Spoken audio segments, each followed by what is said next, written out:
night is the Rangers Journal night. Evening everybody and welcome back to a Rangers Journal Q&A show on the Tuesday Club. My name is Scott Mackay, I'm your host. I'm delighted to be joined by there's a couple of Daves and Davies on tonight, so this will be an interesting one tonight. Come to you, Kev, first. How are you getting on, mate? All right? Feeling good. Looking forward to hearing some of the questions that some of the listeners are going to post in. Feeling good, mate. Good. Ali for the telly, I'm just going to tell you I know absolutely nothing, mate, so that's the first question answered.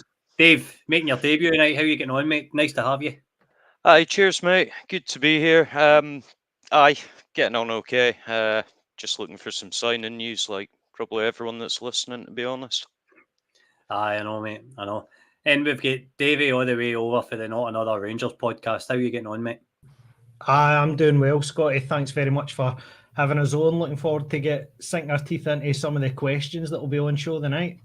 Do you want to tell us a wee bit about what you're getting up to over at Not Another Rangers podcast? Get a wee plug. Absolutely, mate. Thanks very much for that. So, obviously, people for Rangers YouTube might know myself and Kerr for our time on the Rabble, and we just decided to go solo. So, kind of the premise was we were kind of looking at a satirical look at everything Rangers, with it being maybe not the best summer that we've had. And just kind of taking it for there, and obviously we've had a couple of people joining us. Yourself made an appearance last night, Scotty as well. So kind of running 2 shows a week at the moment, and then slowly but surely building it up. So hope to do the interview thing as well. I don't know about live match reactions because that's a competitive market these days, but certainly we will do a weekend preview and then a post-weekend review. Nice one, mate. So everybody head on over. I'll stick the link in the description at the end of the pod. Head on over, give guys a like and a subscribe. So good evening, everybody. Thank you for your questions on the post on YouTube today. So we're just going to get right into it. So a wee bit to discuss tonight with John Bennett coming out yesterday, and I think it's dimmed my expectations ever so slightly. So the first question is, Kev, I'll come to you with this first. This is for Cutchy99. He says, what other Rangers players do you expect to be sold before the transfer window ends, and for how much? I think in terms of who I think will go, it's a very good question, to be fair. I do think Hadji will go. I think he'll probably be the next one that's confirmed to leave. Be a lot of links to him to Fiorentina. I think the rumour around him is around 2.5 million with a decent sell on top of it. So I think he'll definitely be one that will head out the door. I think on top of that, I know there's a lot of folk crying out for Dessers to go. I do think he'll be one that ends up staying. I think Clement does rate him. I do think there is a chance that Scott Wright will go if there is a suitor there for him. I think Tav will stay, and I think there's probably a good chance that Cantwell might go as well. I think the fact that he's put in a transfer request, I know Clement does. He did an interview the other night to say the door would still be open if he decides to stay with the club.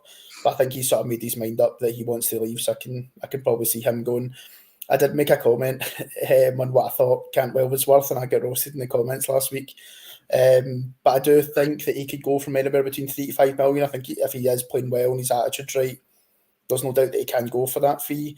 Granted, I think when someone puts in a transfer request, sometimes that can end up lowering the value slightly if he's desperate to go and we're desperate to sell. But I still will stick to my guns and say I think we could get 3 to 5 million for Cantwell. So I think the 3.5 for Cantwell, 2.5 for Hadji, and then God knows what we can get for Scott Wright. Think Tav's going to go? Think Tav's going to go? Nah, I think Tav will stay, to be fair. And see, to be honest, as much as I was all for Tav leaving, I thought his time was up. He's probably not what I'm looking at that I'm like desperate to go. Especially because we're really light for cover at that right back now. I definitely don't think Tav should start next year. I think it should be Sterling right from the offset. We might go on and chat about that right back position in general tonight. But I'm probably not that desperate for Tav to go now. I think because Goldton's left, he's on big wages with some others to follow suit.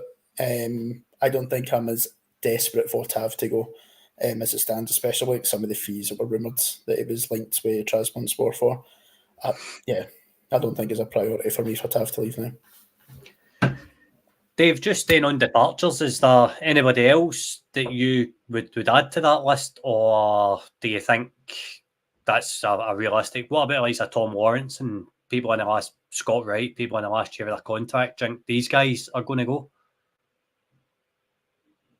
You're on mute, mate. That's a cracking debut.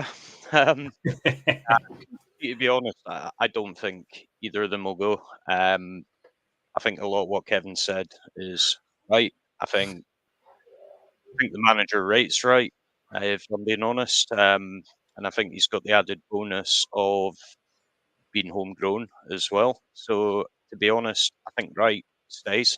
And when I say Wright, I don't mean Wright as in he's going to be our starting 10 forevermore because he played half a game in that position. But I do think as a backup, Clement rates him. Lawrence, I just don't see the suitors, if I'm being honest. I think Lawrence a year ago, Lawrence after last season was awfully stop-start, and he had a lot of injuries. And even when he did come back, he was struggling to find that bit of form because he kept, he'd have an injury, he'd come back for a bit, have an injury again. So for me, I think before you see any real suitors for him that are going to, pay what the club would value him at, I suspect we'll need to see him play first. I actually wouldn't be surprised if he got a year extension. And I know that'll probably rile up a lot of folk that are kind of watching, but yeah, I could see him getting an extension for a year if he starts the season well, to be honest with you. And that avoids him leaving for nothing. Aye, that's fair, mate. That's fair. Hey, Davey, you got anybody you want to add to the list of departures or any thoughts on what the guys have said? Not necessarily because I want us to sell this person, but knowing the nature and the way football can play out, I still have question marks over whether Jack Butland will remain here long term. He does carry probably the most value for us. And I think it could depend on if there's a key injury down south somewhere. Obviously, he fits the homegrown quota for teams that play in Europe. And I think there's 8 teams for English league represented across European competitions this summer. So it only takes one of those goalkeepers to get injured, and he might be seen as a viable option.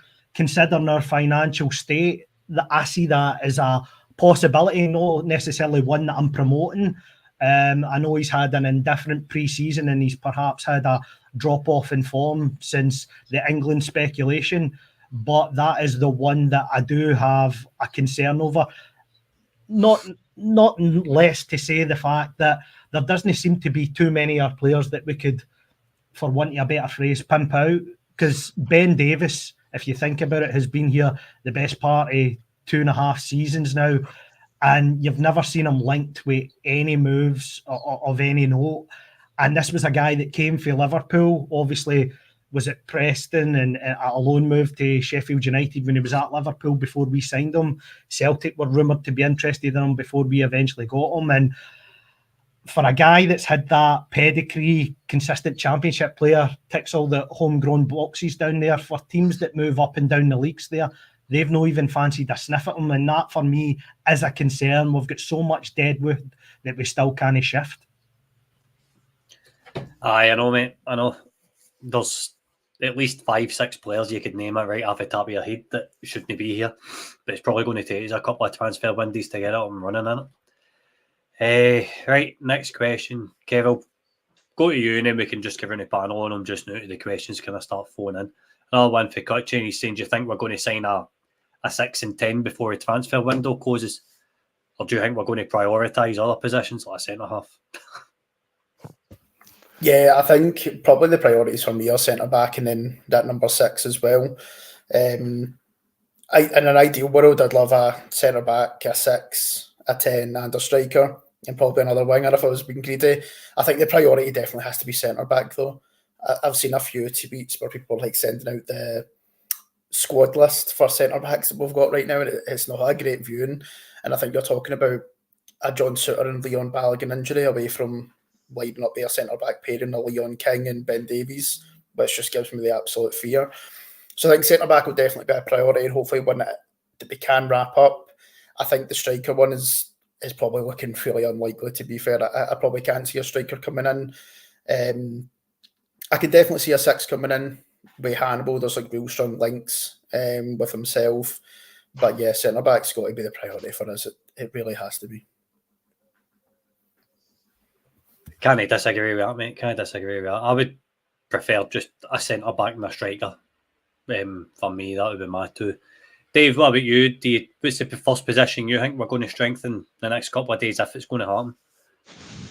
I think it has to be centre back now. Goldson's gone. If I'm being honest with you, mate. I thought we needed one beforehand anyway, and now he's gone 100%. As Kev said, you're a couple of injuries away from Leon King starting. No harm to the boy, but we saw how that panned out when we had that Champions League season. So I think a centre back has to be the priority. I think outside of that, a 10, yes. I don't know how highly a 6 rates on Clement's radar.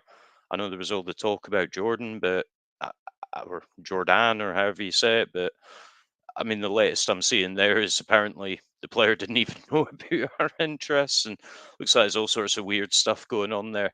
He's spoken about needing a 10, and I think it's pretty plain that we do need a 10. Obviously, Cantwell's transfer request is in. Lowry is, for all intents and purposes, a B team player now, I would suggest, given his performance, the comments after, and the fact he's just started. So, yeah, I think a 10 and a centre back, not so sure on a 6. I'd like one, but who knows? Davey, what about you? There's an awful lot of chat about a number 10 and whether we're going to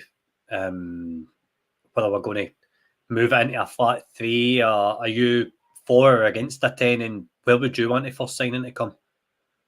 I think we have to move away for the 10. We've had adaptations of the formation since Gerrard left under Van Bronckhorst and Beale. It's never really worked for us. I think we need to go and look to get a strong 6, someone in the mould of how Singari was for PSV and how he played in that team that we faced in the Champions League qualifiers a couple of seasons ago. I think that allows Diomande to be more advanced, and I think that's where we need him. If he resorts to what John Lundstrom was doing in terms of coming deep to get the ball, then you're wasting his talent. This is a guy that can make things happen, as we've seen with the key pass to Dessers against Berlin. He's got so much in his locker. The one thing I've noticed as well, he takes the ball like a young Barry Ferguson and lets it run across the stride of his body, can change direction very quickly. We've not had anybody with that sort of tempo in our midfield for long and weary. And I think with Barron in beside him, you've got that tenacity that we've lacked, which will allow Diomande to play. But I really do think that we need a 6 there. And I know that everybody's kind of talking for a striker, but me and you had a wee conversation earlier on, Scotty, and I was kind of alluding to the fact that we have spent money on Igamani, and I know none of us have seen him, but perhaps Clement's double bluffing everybody, and this is a guy that he sees playing a prominent role for us, and he just doesn't want to put the pressure on, and he's doing the clever thing as a manager, taking all the pressure off the guy. He knows what the expectations can be like at Rangers, and the fans can be on top of you very quickly. And I think he's maybe just double bluffing everybody, and there could be a major role to play for that guy going forward. Well, you might want to text Kerr, because I think he sounds as if he's got some kind of exclusive on the go, mate. Centre back will be in soon by all accounts. I want to know who it is. Come, Davey, get it announced. Well, I wish I knew who it was. I know who we've been rumoured with in recent times, and I understand there's been strong links with a Scotland internationalist, but his sort of supporting links do trouble me. I'm always weary of the people that jump the fence on both sides. It's not a thing that I advocate for. However, is he better than what we've got? Certainly at left centre half, you would have to say at the moment with the options we have, he's probably a better option than we have. But just because he's possibly the easy option, that's why there's so much rumours about it. I would like to see us go for somebody that nobody can, and we've plucked something from left field, because I think the one thing that we do need yes, as a commanding centre-half, but we also need somebody with recovery pace, because other than Balogun, our centre-halves don't have any recovery pace. Aye, it's quite poor, isn't it? It's quite poor how a club like Rangers have got slow centre-backs. It's just not... And even that, the centre-backs can't control the ball or head it either, so it's bad times, to be honest with you. Kevin, next question I'm going to come in the panel with was in a community post earlier on was, would you sell Cyriel Dessers now? Cyriel Dessers in the first couple of pre-season games was awful, struggling to take a first touch, and then he comes out against Union Berlin and he's turned into R9 again. But what's going on with this guy? What do you do? Do you stick a twist? Do you sell him? Do you keep him?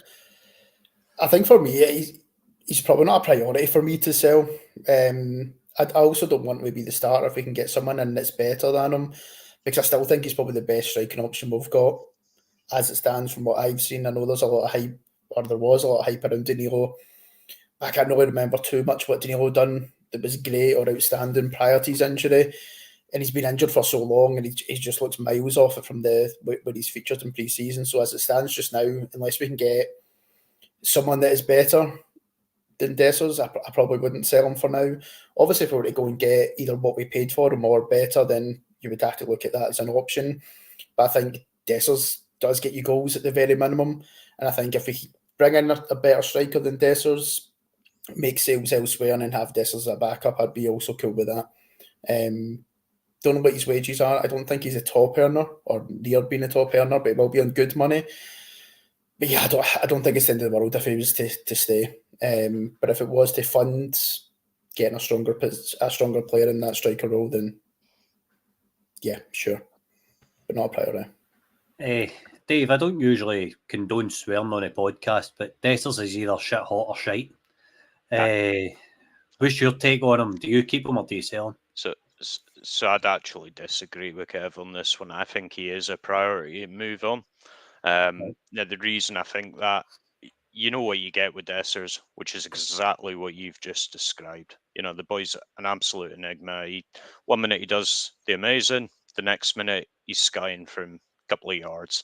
So that's fine. As a backup, yeah, take your point, wouldn't mind. But the problem is, if we just use him as a backup, you're then probably going to lose a lot of his value.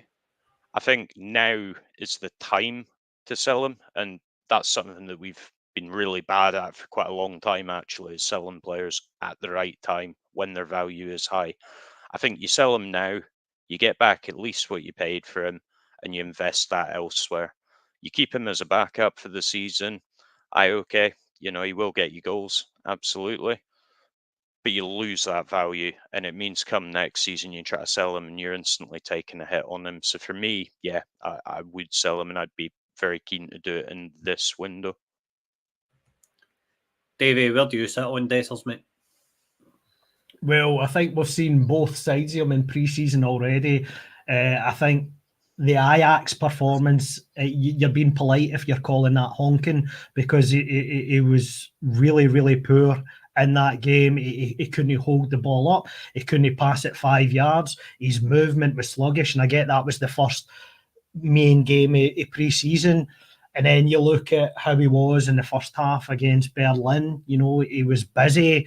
He looked to get involved. He's running off the ball was terrific and accomplished finishes. But the one thing that I can never understand with Cyriel Dessers is you look at the size of him. He is a big guy, physically strong. You would expect him to be robust and to put the fear in defenders, but unfortunately he doesn't use that physicality, and I don't understand why we've maybe not brought in a sort of attack-minded coach to help him in that regard if he is going to be here for the long run. However, his goals return from last season probably keeps teams interested in him. They might have a look at how he does in the Champions League qualifiers for us, and potentially could be one out the door. I think if the money's right, you have to sell him because he's only going to get older. So he doesn't have a value that appreciates. It's going to depreciate every season. So for me, if the right offer comes in, and I think anything over 3 million, you're making the deal and you're focusing that funds on elsewhere. I think we've got enough to get by in terms of if we can get Danilo up to speed, and like I said, I think Igamani might prove to be more important than we think. But if we sold Dessers, we would definitely spend that money on another striker, and there must be targets there. Aye, 100%. I think Rachmani sounds as if he is a number one target in the striking department, to be fair. I don't know enough about the guy. I need to... going to get it out early now. For what I know, Lawrence Shankland is definitely not a goer. Rangers are not interested. Keith Jackson for Daily Record is talking out his arse. Just for a change. I know. Kevin, the last question that was on the community tab was, do you think we're going to beat Dynamo Kiev? Now, it's a bit of an open-ended question because you don't know how we're going to shape up on Saturday or who's going to play. But what's your thoughts on it? Oh, honestly, I'd be guessing. I'd love to say I've watched loads of Dynamo Kiev and know how they're going to play. I think I'm more concerned, like you're saying, I don't know how we're going to set up or who we're going to play or who we're even going to have registered in the squad yet. It is probably a slight concern as it stands. I think to qualify for the Champions League is tough at the best of times. But the way the squad has looked in pre-season, I'm not full of confidence. But things can change really quickly. We could be looking at this in a couple of days' time and we could have a few bodies in the door and confidence is high. I like the look of Cerny being signed. I think I'll have a much better idea after Saturday how we shape up against Hearts and how we actually play going into competitive football. But as it stands, it would be a complete guess. It will be tough, regardless whether we had signings or not. It'll probably just be we need to wait and see how Saturday goes first before I can make a decision on that.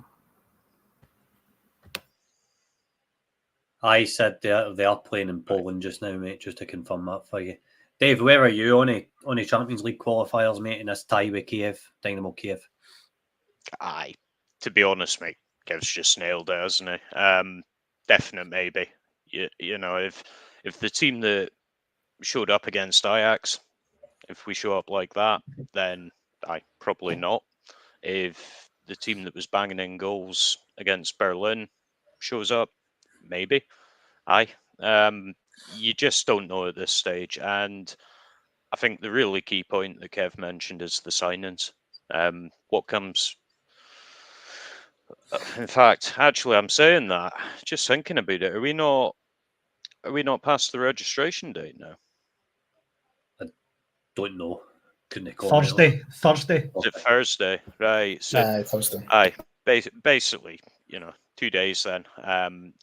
I think that gives you one indication. And then, as Kev said, how we play against Hearts and competitive game, that's your other indication. Right now, I just don't know, mate. That's the honest answer.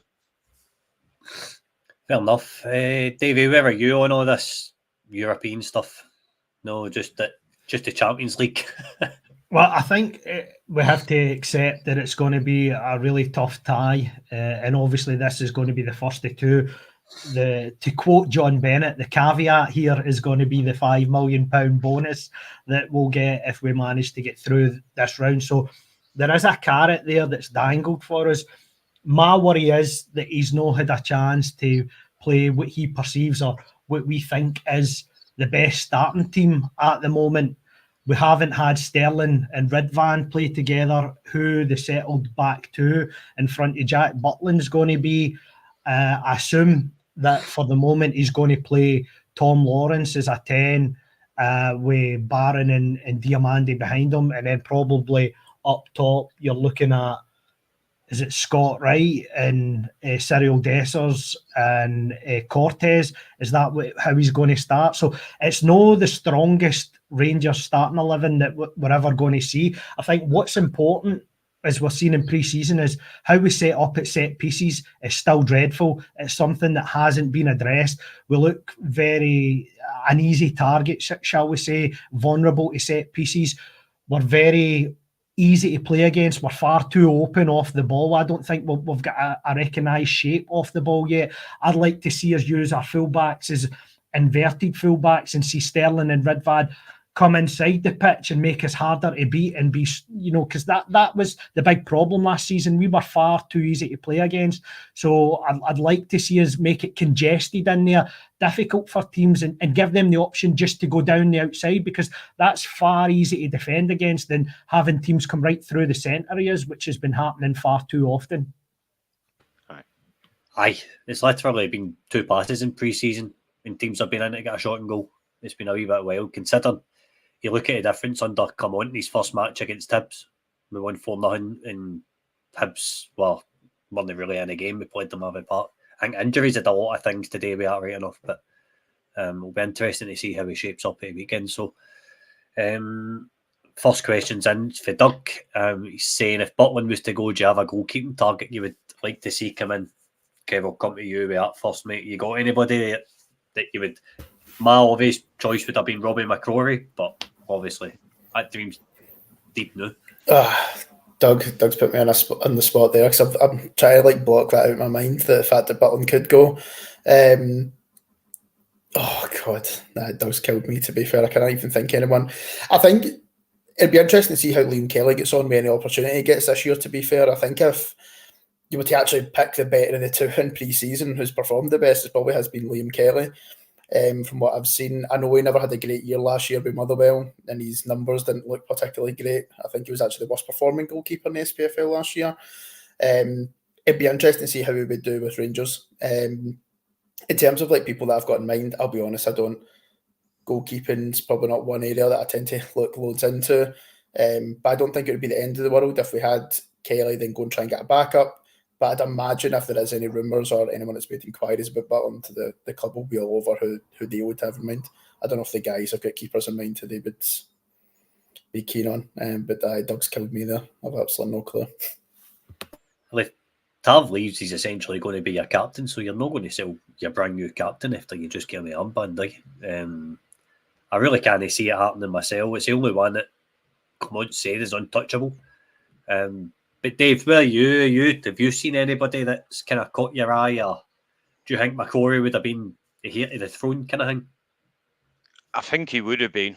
I'll be honest, I'm probably with you here, Scott. I don't think Butland goes. I'm not convinced.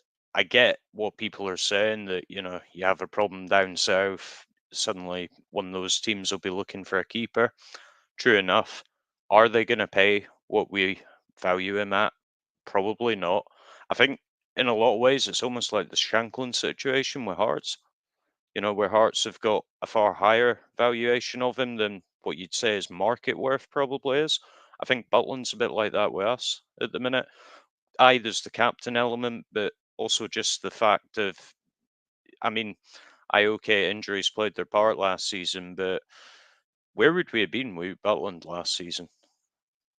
We would have struggled really badly, more than likely. So I just can't see Butland going, if I'm being honest, near this window. I don't think anyone... I think there might be interest. I don't think they'll pay what we value him at. Aye, that's fair. Dave, are you getting you want to add to the potential sale of Jack Butland? No, I was just speculating earlier on that that's potentially the one that could come from left field. But if he were to leave it, to answer Doug's question, is MD signed David De Gea yet? We need to take out another EBT to get him through the door, So, no, other than that, I'm not sort of familiar with the goalkeepers that are on the market. I know the papers broke a kind of cheap story that Bogart, the guy that Kemar Roof scored the goal against, there was links when Clement just took over the job, but that never came to fruition. So perhaps there's maybe no smoke without fire through there. But if he was beat for his own half, I certainly wouldn't fancy him as the Rangers' number one keeper going forward. Aye, it would be left field if he got sold. Evening, Aldo. Hope you're well, pal. Who's next? Right, Corey's come in with a question. Serious question for a change. If and I am saying if Barron stays in the same form he's shown in pre-season as a potential captain material. Kev, I thought of a Scottish centre mid being Rangers captain. Too early for Barron yet, right enough. But what about you? Where you at on that? It's funny that questions came in, actually. I was talking to one of my mates the other day about the potential shape-up of like that captaincy and vice-captaincy if Tavan Goldson was to go. It actually gave the shout of I wouldn't mind Barron being vice-captain. I think just in terms of his attitude and on the pitch and from what you see, he's clearly got leadership qualities. He actually talks a lot about his leadership qualities in his first interview with Rangers as well. So he clearly has got belief in his own ability, and you can sort of see it in pre-season on the pitch, I like the talking he's doing, organising that he's doing. I definitely don't think he would be captain right now, but I don't think there's any harm in him being vice-captain after the likes of Jack Butland, who probably seems the most obvious choice. Just think when you're looking across the rest of the team, there's maybe only a few that you could really pick out that would fit into that sort of vice-captaincy role. Maybe Suter, maybe Balogun. But with that, there's probably not a great deal of people that I would go, oh, do you know what, they've got strong leadership skills on the pitch. And I think when you look at maybe the availability of Balogun, who probably does have strong leadership skills, probably isn't going to play a great amount this year. So I don't think it's a bad shout, and definitely for the future. And Paul made a good point. Diamonde could as well. Aye. To me, Diamonde's my best player, so I would probably be getting him the captain. He wouldn't be my type of captain, but I think he would be a good choice. Dave, what about you? Where you at on Conor Barron? Do you throw in at the deep end or settle and get the starting lineup? Nay this season. And there's a whole list of reasons for that, to be honest. I think in the future, absolutely. This season, I think, one, it's just in the door. Two, still fairly young. Not a blocker in of itself, but it's a factor. But I think most importantly for me as well is you look at where this season's potentially going, and I'm not saying all is lost or anything, but with no shaped up the best of starts, do you then throw Barron into that? And he'd be the fans' boo boy before you know it. He'd be the next, for fuck's sake, Tav, wouldn't he? So for me, I think he needs a bit of time. Let him settle. Let him get used to the place. Year or two, definitely. Right now, no. Davey, where you at? And is there anybody else in the squad you could see apart from Jack Butland getting the armband if Tavernier goes? I probably agree with Paul in the chat and yourself, Scotty, in the fact that I see something in Diamande. I agree with the fact, or I testify to the fact that your best player could take the captaincy. I think it's something that he'll revel in. He'll grow with that. I don't think he'll see it as a pressure. I think it's something that he would relish.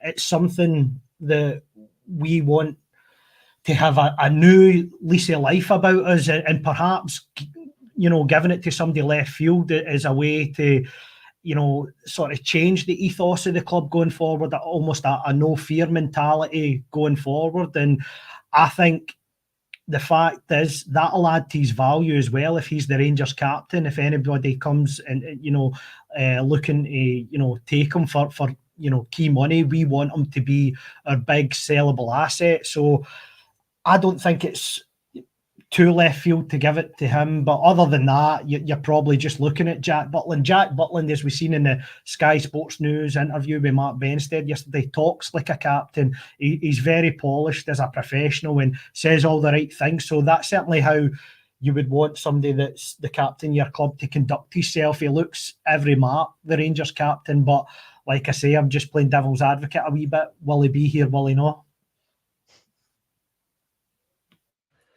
Aye, definitely.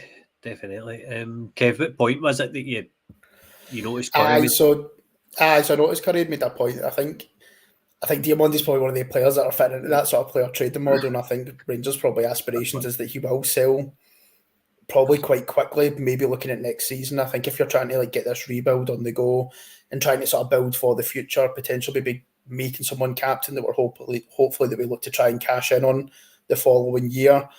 I don't know if that just creates some sort of unsettlement going into the new season. I don't think it would be a terrible decision because it arguably is our best player that we've got, and I get the whole point. Your best player can be your captain, but I think it's just trying to look for someone that's maybe is going to settle. I know some people might go, technically we can sell anyone going into the new year, but I think he's probably the one that will probably try to get the biggest outlay on. Definitely, mate. Definitely. One of our main guys, Ross, has come in with a question. He's asked, here, lads, question from me: are we a better squad now than at the end of the season? I suppose that's $1 million question, isn't it, Kev? What do you think? I think we were definitely a better squad at the end of last season. I think when you're looking at sort of depth in every position, I think that just comes with the fact that we've let a lot of players go and sold a lot of players. I think we've got potential to be better now, though, that these guys have left.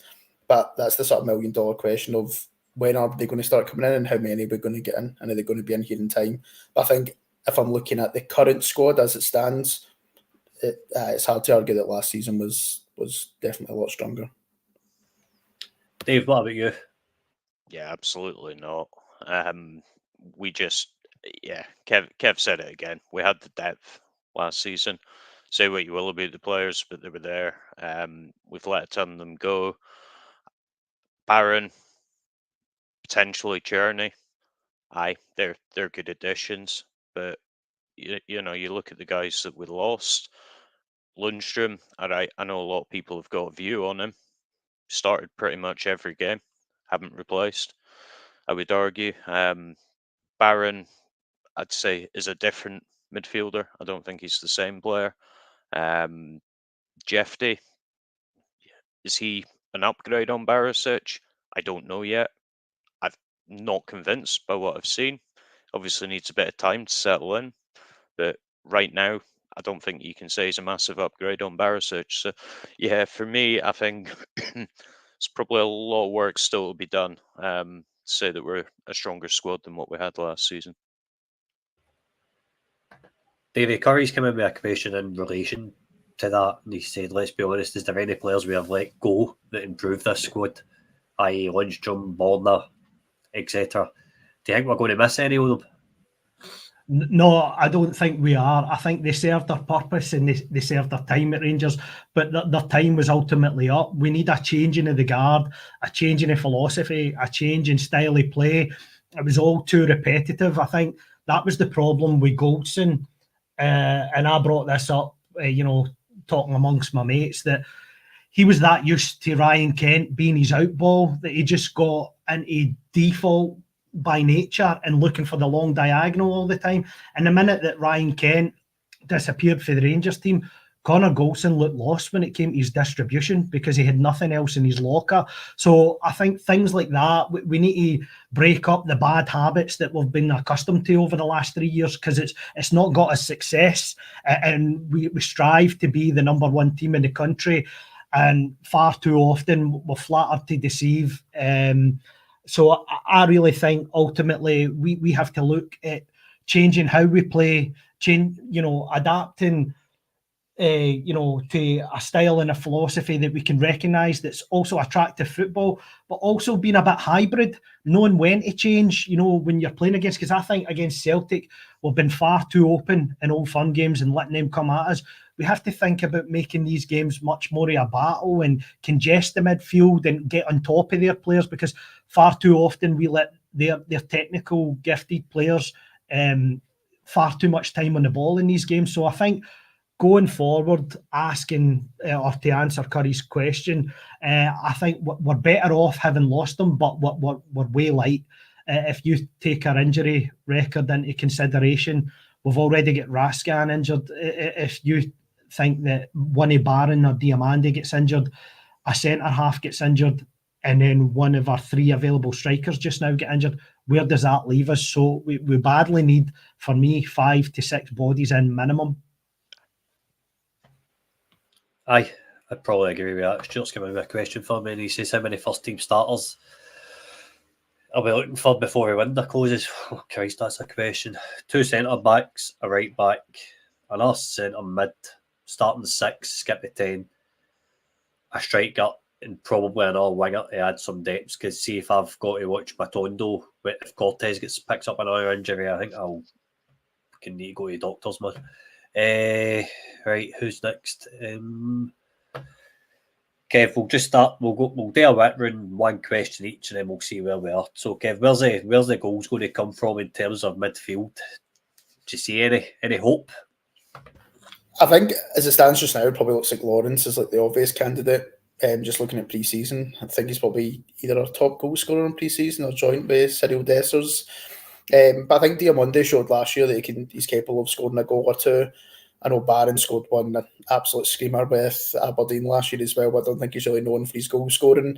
But I think if you look at the sort of midfield three that are most commonly played together this pre-season, it's looked like Lawrence and Diamonde. Whether that's going to be Lawrence plays in that number 10 for the duration of the season, I don't know. I think Dave, you were mentioning earlier on, I don't know if he fits that sort of style. I don't think he's got the legs. He looked knackered the other night. Even after every goal, he looked absolutely done in, and that was in the first half.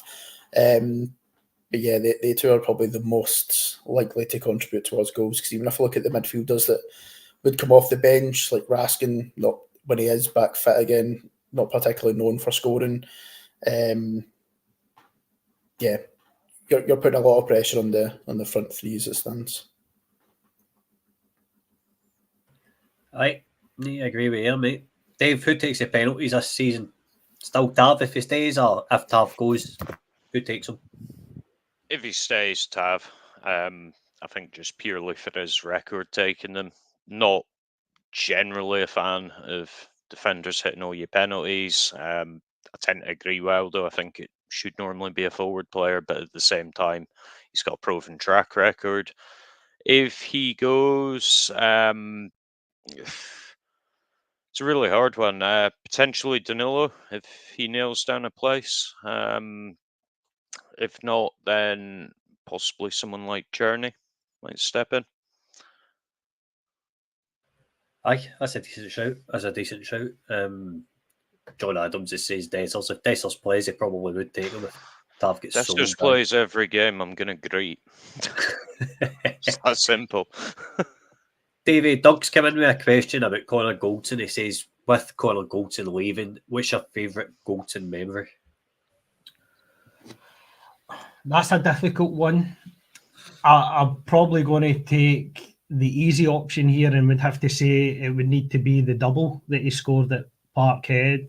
I think that at that time, everybody has to be aware, most of us were stuck in the house through COVID and all the rest of it. And it was murder watching your team play, not being able to go to the games.